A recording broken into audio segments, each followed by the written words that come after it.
जय माता दी। माँ काली ने क्यों फोड़ी भगवान विष्णु की आंख? कारण जानकर चौंक जाओगे।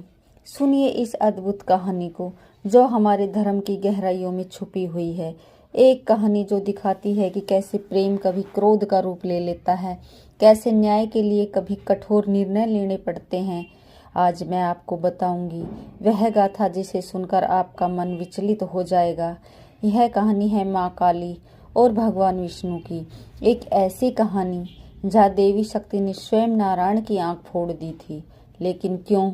इसके पीछे छुपा है एक गहरा रहस्य, एक ऐसा सत्य जो हमें सिखाता है कि इस ब्रह्मांड में कोई भी पाप बिना सजा के नहीं रह सकता। तो आइए बिना किसी विलंब के आरंभ करते हैं आज की प्रेरणादायक कहानी। भगवान विष्णु जो क्षीर सागर में शेषनाग की सैया पर विराजमान रहते थे, उनका हृदय माँ लक्ष्मी के प्रेम से भरा रहता था। लेकिन क्या आप जानते हैं कि माँ लक्ष्मी कौन है? वह स्वयं आदि शक्ति का ही अंश है। माँ काली का ही एक सौम्य रूप है। जब सागर मंथन हुआ था तो उसमें से निकली थी माँ लक्ष्मी। अपने अनुपम सौंदर्य और दिव्यता के साथ उस दिन स्वयंवर का आयोजन हुआ था।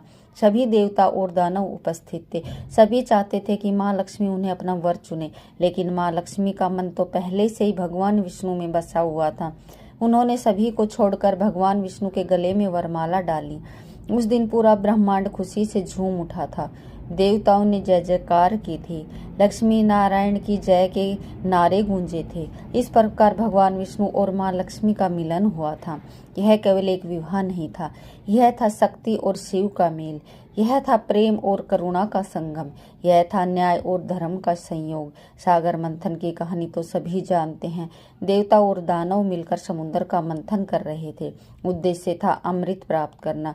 जो भी अमृत पीता वह अमर हो जाता, मृत्यु उसे छू भी नहीं सकती थी। मंथन के दौरान पहले विष निकला, इतना भयानक विष कि पूरी सृष्टि का नाश हो सकता था। तब महादेव ने उस विष को पी लिया था। उनका गला नीला हो गया था, इसलिए वे नीलकंठ कहलाए।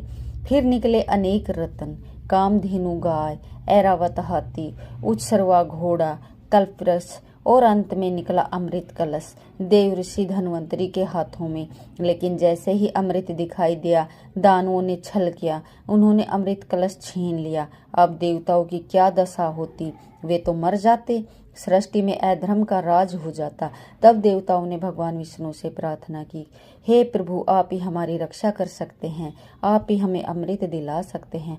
भगवान विष्णु ने देवताओं की पुकार सुनी। उन्होंने एक अनूठा निर्णय लिया। वे स्वयं एक अति सुंदर नारी का रूप धारण